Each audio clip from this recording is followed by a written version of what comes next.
Hey everybody, I have another project share video for you today. This is a tutorial project from Vanessa at Scrapping It Up.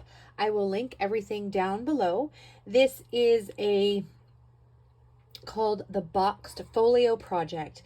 You will recognize it because I did this with the mermaid project. And I fell in love with this box part because it's such a nice way to package projects that I think I'm going to make another one of these with a Christmas theme. Since I've done mermaid, Halloween, and perhaps Christmas is next. We'll see how it goes. So this project is part of the Use Your Stash, Bash Your Stash Halloween edition, Halloween Stash Bash. I think it's called PHA. Yes, it was PHA 2022 Halloween Stash Bash. So I was committed to using stickers, felt, pattern paper collection, and a whole bunch of other things. You can see that video in the comment section, the link to it in the description box below. This tutorial is excellent value for your money. So with the mermaid one, you got, if you remember, it was a box and you got a tutorial for a mini album like this. It also came with tutorials for 4 mini inserts. So that's what I decided to do for this one, since I had Halloween paper that I wanted to use. So it comes with 4 different styles of inserts. So if you wanted, you could just make the inserts, and this would be a nice little project to share with crafty friends for a swap, or to give as gifts for Christmas, Halloween, birthdays, you name it. So this first one I'm going to show you, it is put together with, it stays together with baker's twine in this fall Halloween color. And I'll just move that out of the way so I can open this a bit better. And I have decorated it again. I tried not to get too crazy with the shaker embellishments, even though I love shaker embellishments, because it would just get too bulky and not fit in the box. So this is a shaker bow die that I got from AliExpress, and these are DIY embellishments that I used with stickers and scrap papers and things from my stash. So it just opens up like this here. So this was one of the items from my Halloween stash bash, and I bashed a whole 8x8 paper pad from the Midnight Spell 8x8 collection that was circa probably 2007. So this is a spot for paper. Here's another spot using that Dollar Tree sticker, and you can see how much this kind of stands out and gets bigger. And then this is some really pretty glittered paper embossed paper, so it opens up like that. Here's another spot for photos, maybe some sort of journaling word. I don't craft. I buy Halloween stuff, and I realize I don't craft a lot of Halloween stuff, so I haven't bought the word dies. I wish I had some word dies to put there. So another spot for pictures. So you can see this has tons of real estate. This was also in my Halloween stash bash, the foam stickers. And here's some embellished, I think these are like KG and Company stickers. Like, some of this stuff, you guys, is super, super old. And then spot for pictures here and a spot for picture here. Now that's all the flips.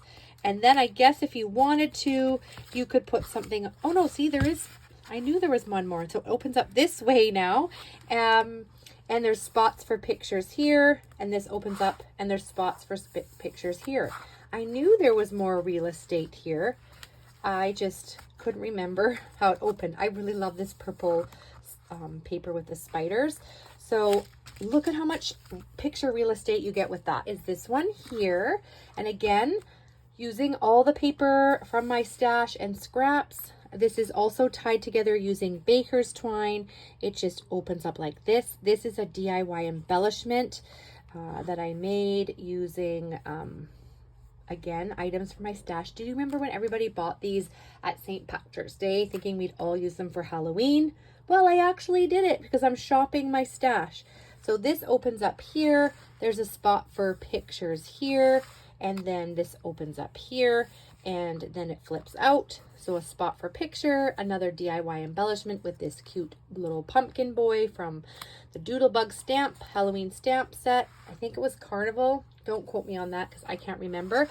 And then here's more paper here.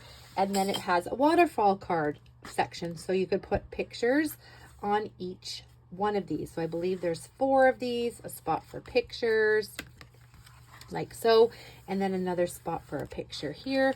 So again, tons of real estate in these little books. And Vanessa gives the suggestion of putting these on top of a Christmas present or something. Wouldn't these be adorable to just make and give as a little gift? And then the next one here is this one. And this one also has lots of little flips. And again, I'm using handmade embellishments from my stash. And this is tied together to hold together with another piece of baker's twine. These witch hats are felties that came from the Dollar Tree last year. And again, just using all this adorable paper from my paper stash and pairing it with just stickers and things. I think these little ghosties with the googly eyes came from Michael's on clearance, God knows when. And another little felty ghost that I think was gifted to me. And then this opens up for pictures. You know, I'm sure we all have these in our stash. These are the wood veneer glitter hats from the veneer set from Dollar Tree. And look how nicely it pairs with this glitter cardstock. I just cut out the word smile. Makes it look very Halloween. And then lots of space for photos. So tons of photo real estate. And then the last one I have here is this one. And I really like this one with the pocket at the front. I don't know what it is about these, but I put 2 tags. Now these don't belong with this paper collection, but just like fall, I think Halloween you can pair things if you're going sort of more with the traditional colors. So I had with this set, because I was running out of paper from the Midnight Spell, I had to pair it with other collections from my stack. So the ghost, just a cute foam shape that I got from Michael's, and this came from Tuesday Morning back in the day when there was a Tuesday Morning in Bellingham. That all changed during the pandemic. A cute little spot for a picture here, a cute spot for a picture here. This opens up and there's a spot for a picture here, a shaker embellishment with the little pumpkin boy, and then a spot for a picture or journaling here, and another spot for a picture. You can see the bit of the glue from the gluing down the little foam shape that came from Dollarama, and the felty came from Dollar Tree, and another ghosty there. So this has a spot for pictures here. So my favorite part of this particular little folio is the 1, 2, 3, 4 projects plus the box, and you also get the tutorial for this mini album. Isn't that impressive? Such a great deal to get all these projects in one tutorial, and that is again Vanessa from Scrapping It Up. So so versatile. Look how different these 2 projects can look when one's mermaid and one's Halloween. So lots of fun to be making that. And these are all going to fit nicely back in here, but I'm going to do that off video because I want to tie all those up. So thank you so much for watching this project share video using the box folio tutorial from Vanessa at Scrapping It Up. I wish you all the best in your crafting, and we'll see you all next time. Bye-bye.